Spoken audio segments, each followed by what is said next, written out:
Honestly আপনাকে ধন্যবাদ। মাননীয় বিরোধী দলীয় নেতা ওয়াকআউট করতে চেয়েছেন, পার্লামেন্টারি কালচারে সেটা আছে, রাইট আছে, তারা ওয়াকআউট করতে পারেন।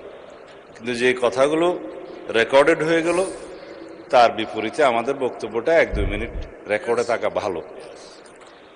যে মুলতবি প্রস্তাবটা আপনার অনুপস্থিতিতে মাননীয় ডেপুটি স্পিকার প্রিজাইড করেছেন, উনি গ্রহণ করেছিলেন, তখনই আমি আপত্তি উত্থাপন করেছিলাম যে এটা 68 বিধিতে হতে পারে, কিন্তু মুলতবি প্রস্তাব যে রুলস অফ প্রসিডিওর আছে তার মধ্যে আপনি রাইটলি আইডেন্টিফাইড করেছেন, সেটা আমি আগে উত্থাপন করেছি। যে বিষয়টি আইন প্রণয়নের মাধ্যমে নিষ্পত্তি হতে পারে সেরকম কোনো বিষয় মুলতবি প্রস্তাবে আলোচনা করার বিধান নাই। এটা আপনাদের উদারতা, হাউজের অভিভাবক হিসাবে জাতীয় গুরুত্বপূর্ণ ইস্যু হিসাবে উত্থাপিত হয়েছে, আপনি আলোচনার জন্য রেখেছেন এবং সেটা 2 ঘন্টা আলোচনার জন্য সময় নির্ধারিত হয়েছে, উভয় পক্ষে আলাপ আলোচনা হয়েছে। কিন্তু এটা যেহেতু বিধি বহির্ভূত এবং আলাপ আলোচনা হয়ে যাওয়ার পরে পার্লামেন্টের প্র্যাকটিস হচ্ছে ইট ইজ টকড আউট, আলোচিত হয়েছে, সুতরাং আলোচনার পরে নিষ্পত্তি কি হবে সেজন্য ভোটাভুটি দেওয়ার কোনো বিধান নাই। শুধুমাত্র মুলতবি প্রস্তাব উত্থাপিত হবে কি না, উত্থাপিত হবে অথবা হবে না তার উপরে ভোটাভুটির বিধান আছে। কিন্তু আপনি যদি তখন ভোটাভুটি বিধান দিতেন তাহলে পরে এই আলোচনার প্রস্তাব উত্থাপিতই হতো না।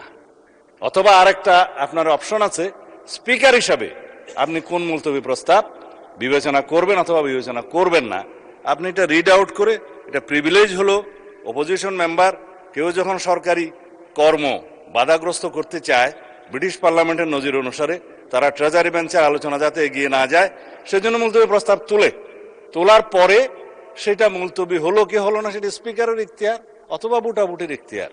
তখন মুলতবি প্রস্তাবটা আলোচনা না হলেও প্রিভিলেজটা হলো যে তাদের উত্থাপিত বিষয়টা আপনাকে পড়তে হয়, সেটাই। আর আমরা কোনো মুলতবি প্রস্তাব এখানে রিড আউট করি নাই মাননীয় স্পিকার।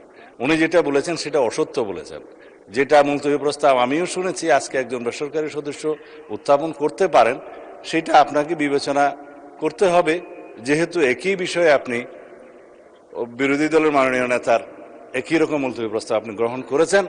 এটা প্রেসিডেন্ট হিসেবে as a matter of right বেসরকারি সদস্য সেটা ক্লেম করতে পারে। ধন্যবাদ মাননীয় স্পিকার।